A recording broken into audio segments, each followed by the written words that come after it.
Welcome back to apex officer academy. Apex officer academy के इस platform पे आपका फिर से स्वागत है। हम लोगों ने बिहार की स्पेशल क्लास की सीरीज शुरू की थी, जिसमें हम लोगों ने 3 चैप्टर पढ़ लिया है। पहला चैप्टर में हमने बिहार की अवस्थिति और विस्तार के बारे में देखा। दूसरा वीडियो में हमने बिहार की भूगर्भिक संरचना के बारे में बात किया। और तीसरा चैप्टर में हम लोगों ने पढ़ा बिहार के भौतिक विभाजन के बारे में। आज एक इम्पोर्टेंट चैप्टर की ओर चलते हैं, जिसका नाम है बिहार की नदियाँ। बिहार की नदियाँ बीपीएससी और बिहार एसआई के लिए बहुत इंपॉर्टेंट हैं। इन पे ज़्यादा मेहनत करने की ज़रूरत है, क्योंकि इनसे 1 से 2 प्रश्न सीधे परीक्षा में पूछे जाते हैं। तो इस सीरीज को आगे बढ़ाते हुए हम आज टॉपिक स्टार्ट करेंगे बिहार की नदियाँ। ये एक बड़ा टॉपिक है, तो हो सकता है 1 या 2 वीडियो में आए या 2 से ज़्यादा वीडियो में आने की संभावना है। इस टॉपिक को शुरू करते हैं हम लोग। बिहार की नदी, देखिए नदी के बारे में पढ़ने से पहले हम लोग को 2 शब्द को जान लेना है, एक नदी और एक अपवाह तंत्र के बारे में। नदी क्या होता है और अपवाह तंत्र क्या होता है, दोनों में थोड़ा सा डिफरेंस होता है। देखिए, नदी किसे कहते हैं, तो जब किसी निश्चित ढाल के सहारे, यानी कि जब एक सर्टेन स्लोप होता है उसके सहारे कोई एक बड़ा जलराशि, ध्यान से सुनिए, जब किसी निश्चित स्लोप के सहारे या निश्चित ढाल के सहारे जब कोई बड़ा जलराशि गतिमान होता है, तो इस गतिमान जल को या गतिमान जलराशि को नदी कहते हैं। ठीक है, जैसे कि हम देखते हैं गंगा नदी, तो गंगा नदी उत्तराखंड से निकलती है और अपने स्लोप ढाल के हिसाब से बहते हुए एक बड़ा जलराशि बहते हुए सिर्फ बंगाल की खाड़ी में आके गिर जाती है, तो इसे नदी बोलते हैं। और अपवाह तंत्र क्या होता है, तो जब कोई नदी बहती है तो नदी में आके उसकी सहायक नदियां मिलती हैं। वह नदी जिन राज्यों से होकर गुजरता है, जिन क्षेत्रों से होकर गुजरता है, उसके साथ साथ उसकी सहायक नदियां भी उसमें आकर मिलती हैं। और वो सहायक नदियां अपने जो पेरेंट नदी है, जिस नदी में आकर मिल रही हैं, उसके अलावा अन्य राज्यों से भी जल लेके आती हैं। जैसे कि गंगा नदी उत्तराखंड से निकल के बांग्लादेश में जाकर गिरती है, तो इस क्रम में भारत के वो 5 राज्यों से होकर गुजरती है, जिसमें उत्तराखंड, यूपी, बिहार, झारखंड और पश्चिम बंगाल है। लेकिन इसके साथ साथ हम देखते हैं तो इसकी जितने भी सहायक नदियां हैं, जैसे यमुना हो गई और यमुना की सहायक नदी हो गई अन्य, जैसे चंबल, बेतवा, केन, सिंध, तो ये सब अन्य राज्यों से होकर आकर पानी लेकर आती हैं। तो अपवाह तंत्र होता है कि जब किसी बड़े नदी में जो सहायक नदी होती हैं, वो नदियां भी किन किन राज्यों से जल लेकर आकर उसमें मिला रही हैं, इन सभी क्षेत्रों को देखा जाए तो उसको अपवाह तंत्र कहा जाता है। तो बिहार के अपवाह तंत्र के बारे में पढ़ने के पहले हम लोग को देखना होगा कि बिहार का जो अपवाह तंत्र है, ड्रेनेज सिस्टम है, वो किस नदी पर आधारित है। तो बिहार का जो ड्रेनेज सिस्टम है वो मुख्य रूप से गंगा नदी पर आधारित है। सबसे बड़ी नदी गंगा नदी है, जो बिहार को 2 भाग में बांटती है, और इसकी सहायक नदियां हैं मिलकर बिहार में एक जाल बनाती है, नदियों का जाल बनाती है, जिसे गंगा नदी का अपवाह तंत्र कहेंगे बिहार में। ठीक है, तो हम लोग इस चैप्टर को शुरू करते हैं, ध्यान से देखते हैं पहले।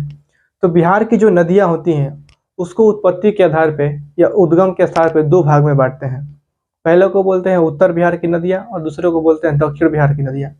अब उत्तर बिहार की नदियां वे नदियां हैं जो गंगा नदी में हिमालय से आती हुई मिल जाती हैं, यानी कि उत्तर बिहार में नदियां जो हैं हिमालय से निकल के जो उत्तर बिहार में बहती हुई, मैदानी बिहार में बहती हुई और गंगा में आकर मिल जाती हैं, इसको उत्तर बिहार की नदियां कहा जाता है।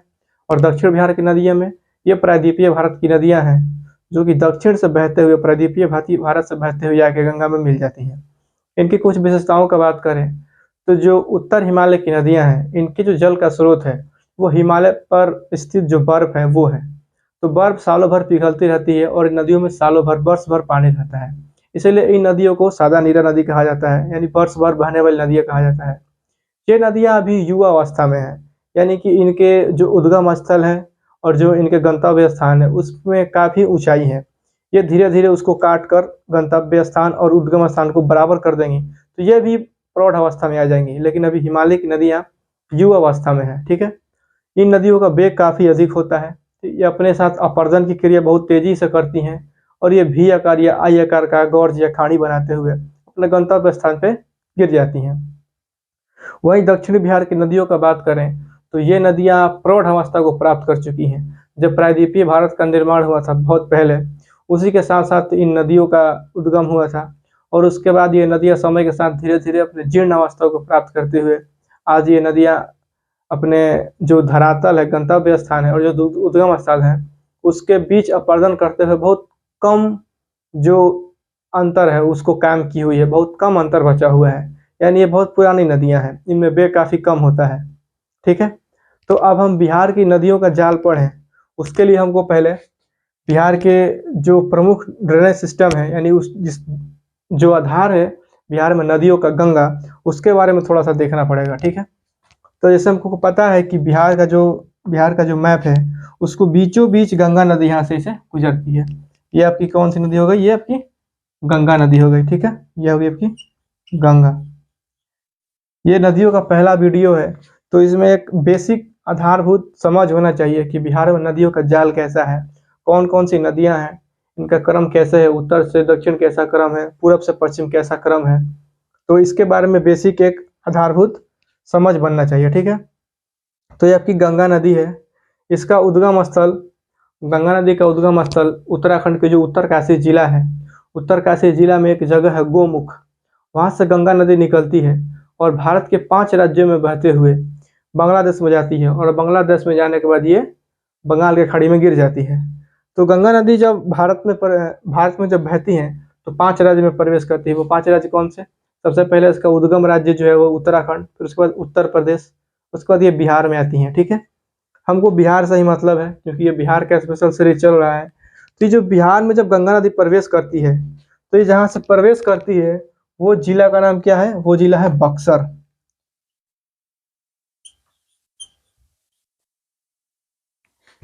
गंगा नदी के बारे में बहुत विस्तार से बात किया जाएगा, अभी एक बेसिक समझ बनाने के लिए इस पर बात किया जा रहा है। तो गंगा नदी जहाँ से प्रवेश करती है वो है बक्सर, और बक्सर में प्रवेश करने के बाद ये बिहार के कुल 12 जिलों से,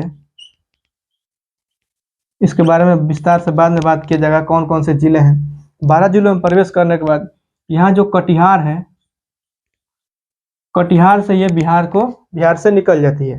गंगा नदी बक्सर जिला से प्रवेश करती है बिहार में, और 12 जिलों में प्रवेश घूमने के बाद ये कटिहार से होकर निकल जाती है। अब हम बात करते हैं इसके सहायक नदियों के बारे में, जिससे पता चलेगा कि बिहार में नदियों का जाल कैसा है, अफवाह तंत्र कैसा है। तो हम पहले उत्तर बिहार की नदियों के बारे में बात करें तो यहाँ से सबसे पहले बिहार में जो सहायक नदी है गंगा की, वो है आपकी घाघरा नदी।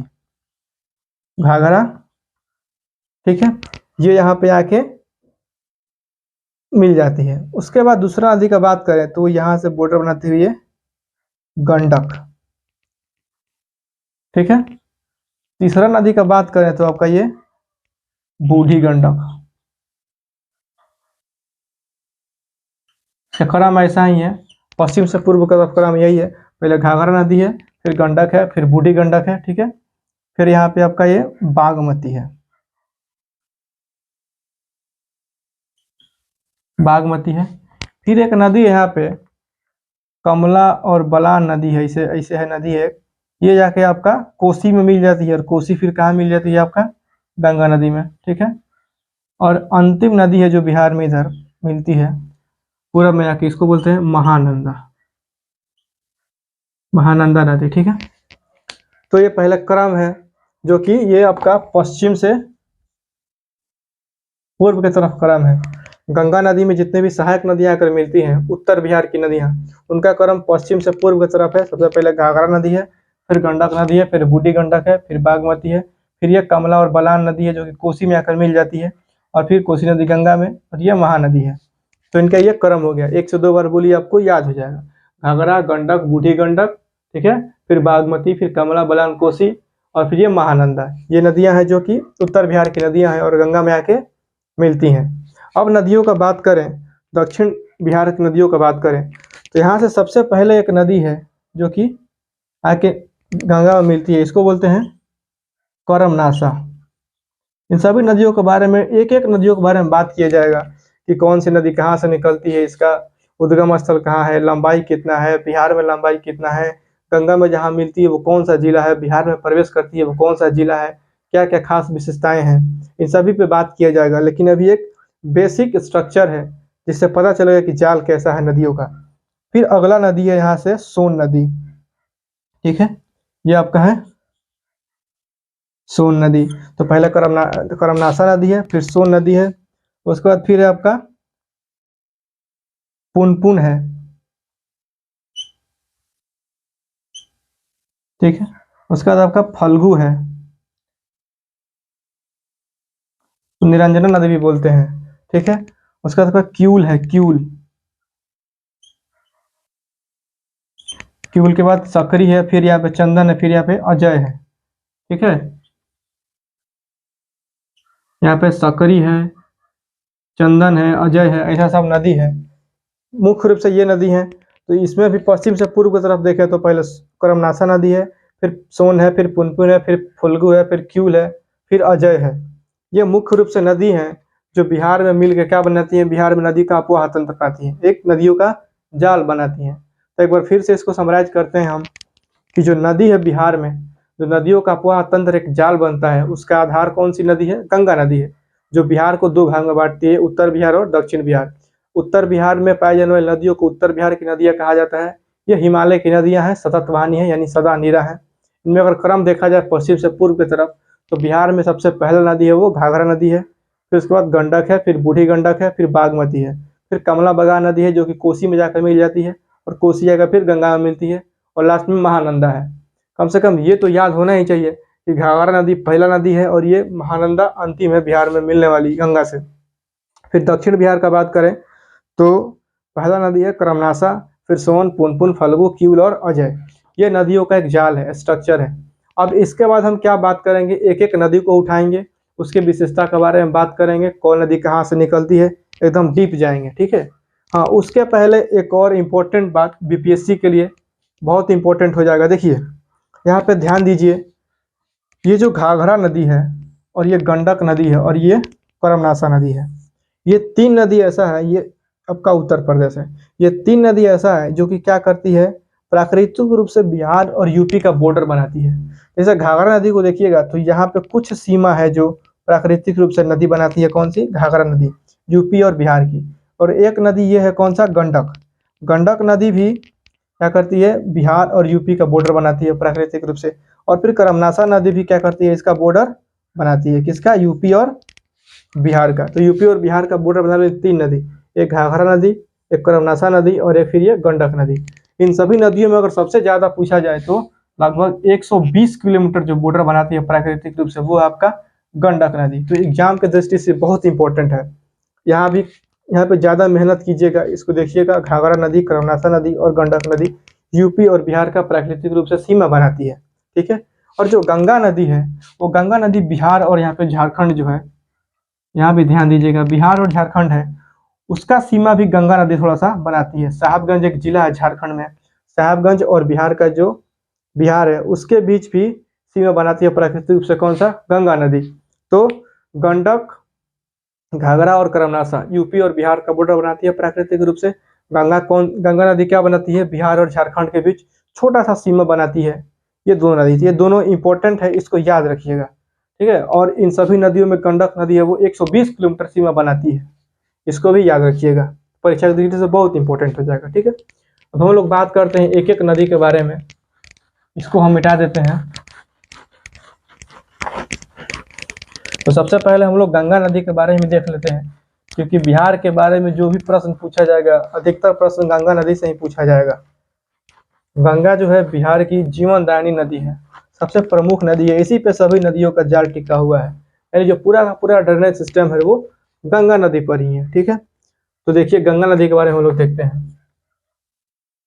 गंगा नदी, ठीक है, तो गंगा नदी का जो उद्गम स्थल है, अभी हम लोगों ने बात किया, जो गंगा नदी का उद्गम स्थल है वो है आपका उत्तराखंड, जो है यूके, उत्तराखंड का एक जिला है उत्तरकाशी जिला, उत्तरकाशी जिला। इस जिला में एक जगह है गोमुख, गोमुख, वहां से गंगा नदी क्या होती है, निकलती है। उत्तराखंड आपका ये राज्य है, उसका एक जिला है उत्तरकाशी जिला, वहां पे गोमुख है, वहां गोमुख से क्या होती है, गंगा नदी निकलती है। अब गंगा नदी क्या होती है, इसका जो है लंबाई वो 2525 किलोमीटर है। ठीक है, पूरा लंबाई कितना है, 2525 किलोमीटर। लेकिन स्पेशल बिहार में बात करें तो गंगा नदी का लंबाई कितना है, 445 किलोमीटर। इसको ध्यान दीजिएगा कि बिहार में गंगा नदी का लंबाई कितना है, तो 445 किलोमीटर, और पूरा लंबाई कितना है, 2525 किलोमीटर। ठीक है, अगला जो पॉइंट है गंगा नदी से, तो गंगा नदी भारत के कुल 5 राज्यों से होकर गुजरती है। कितने राज्यों से? 5 राज्यों से। कौन कौन सा? एक तो आपका यही उत्तराखंड हो गया, दूसरा यूपी हो गया, और तीसरा आपका बिहार हो गया, ठीक है, चौथा झारखंड हो गया, और पांचवा आपका वेस्ट बंगाल हो गया। उसके बाद बांग्लादेश से होते हुए ये बंगाल की खाड़ी में जाके गिर जाती है। 5 राज्यों से होकर गुजरती है। लेकिन अगर इसका अपवाह क्षेत्र या जल संग्रहण क्षेत्र बात करें तो ये कुल 11 राज्यों में गंगा नदी का बेसिन है। याद रखिएगा इसको, बहुत इंपॉर्टेंट है। ये आपको बहुत कम बुक में मिलेगा कि गंगा नदी का जो कुल जल संग्रहण क्षेत्र है यानी अपवाह तंत्र है वो 11 राज्यों में है। ठीक है, कितना राज्यों में है? 11 राज्यों में है। ये तो हो गया गंगा नदी से रिलेटेड कुछ बात।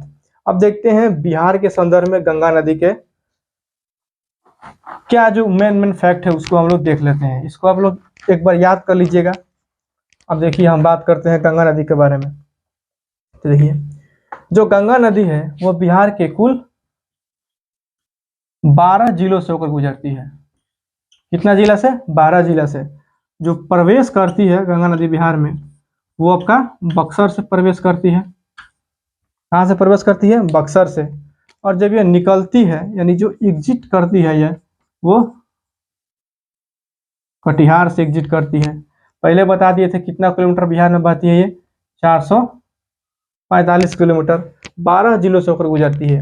अब देखिए ये 12 जिले कौन कौन से हैं एक बार इसको देख लेते हैं हम लोग। ठीक है, यहीं पे देखिए, जैसे मान लीजिए आपका ये गंगा नदी हो गई, ये आपका गंगा नदी हो गई।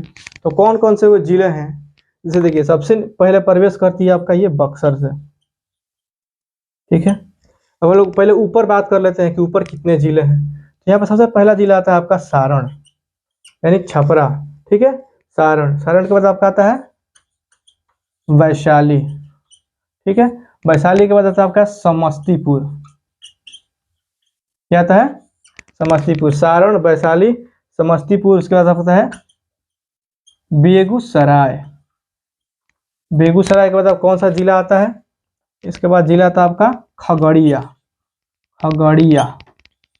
ठीक है, और उसके बाद लास्ट जिला जो बताए वो कटिहार। यहाँ लिख लीजिए कटिहार।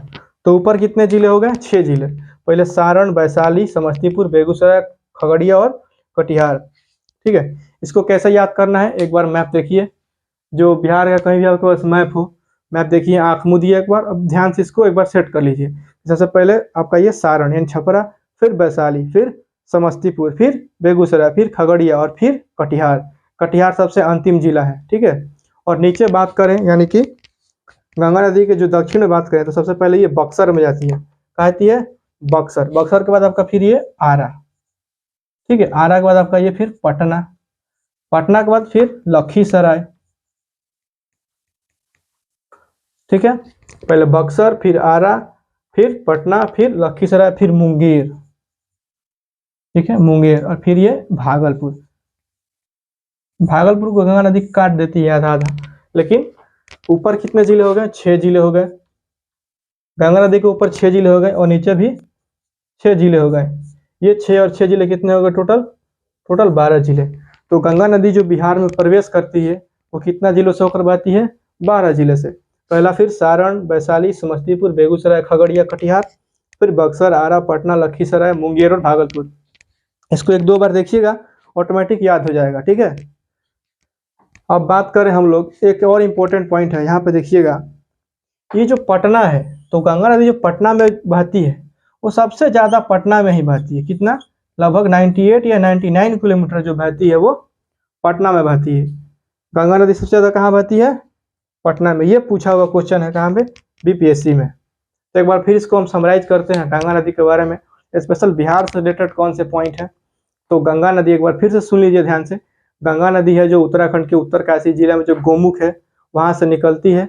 वहां से निकलने के बाद ये 5 राज्यों में होकर बहती है, जिसमें उत्तराखंड, यूपी, बिहार, झारखंड और पश्चिम बंगाल है। जब बिहार में ये प्रवेश करती है तो ये बक्सर से प्रवेश करती है और निकलती है कटिहार से होकर निकलती है। बिहार में जब ये प्रवेश करती है और बहती है तो इस दौरान यह 12 जिलों से होकर बहती है। ठीक है, 12 जिलों में 6 जिले ऊपर, 6 जिले नीचे, जो इनका क्रम है। और ये 98 किलोमीटर कहाँ बहती है? ये पटना में। सर्वाधिक कहाँ बहती है? 98 किलोमीटर। आप देखिए, अब यहीं पे कुछ पॉइंट और नोट कर लेते हैं हम, जो आगे हम बात किए थे, इसको हम नोट कर लेते हैं। जैसे कि ये झीलों को मिटा दिया जाए, तो जैसे बात हुआ था नदियों के, इसके सहायक नदियों के बारे में, तो ये मान लीजिए आपका गंगा नदी हो गई। तो बिहार से रिलेटेड अगर बात करें तो यहीं पे सबसे पहले आपका ये घाघरा नदी, ठीक है, ये याद रखिएगा हमेशा, ये वेस्ट टू ईस्ट है, यानी पश्चिम से पूर्व की तरफ कौन कौन सी नदियां हैं। तो घाघरा हो गई आपकी, गंडक हो गई, तो याद रखिएगा, ठीक है। फिर बूढ़ी गंडक हो गई, उसके बाद ये आपका ये बागमती, ठीक है, कमला और बलान, ठीक है, फिर कोसी, और फिर ये महानंदा। महानंदा नीचे वही, फिर बात करें तो आपका पहले करमनासा, ठीक है, फिर सोन, ठीक है, फिर पुनपुन, फिर फाल्गु, इसको निरंजना नदी भी बोलते हैं। फाल्गु बाद फिर आपका ये क्यूल, और फिर ये आपका अजय। तो ये नदियों का क्रम है, वेस्ट पश्चिम से पूर्व की तरफ घाघरा, गंडक, बूढ़ी गंडक, बागमती, कोसी, महानंदा। ये उत्तर बिहार की नदियां हैं जो कि पश्चिम से पूर्व की तरफ आकर गंगा में मिलती हैं। और ये दक्षिण की नदियां हैं, तो करमनासा, सोन, पुनपुन, फाल्गु, क्यूल, अजय, ये आके गंगा में मिलती हैं, ठीक है। अब आगे इसके जितने भी सहायक नदियां हैं, ट्रिब्यूटरी नदियां हैं, उन नदियों के बारे में विस्तार से पढ़ा जाएगा कि जो ये घाघरा नदी है कहाँ से निकलती है, किस जिले में बिहार में प्रवेश करती है, गंगा में मिलती है तो कौन सा जिला होता है, ठीक है, क्या क्या इसकी प्रमुख विशेषताएं होती हैं। तो वीडियो लंबा हो जाएगा, इसलिए गंगा नदी और अपवाद तंत्र के बारे में जानकारी लेने के बाद इसके अगले वीडियो में इसकी सहायक नदियां और नदियों क्या क्या खास विशेषताएं उसको डिस्कस करेंगे, ठीक है। तब तक देखते रहिए, थैंक यू।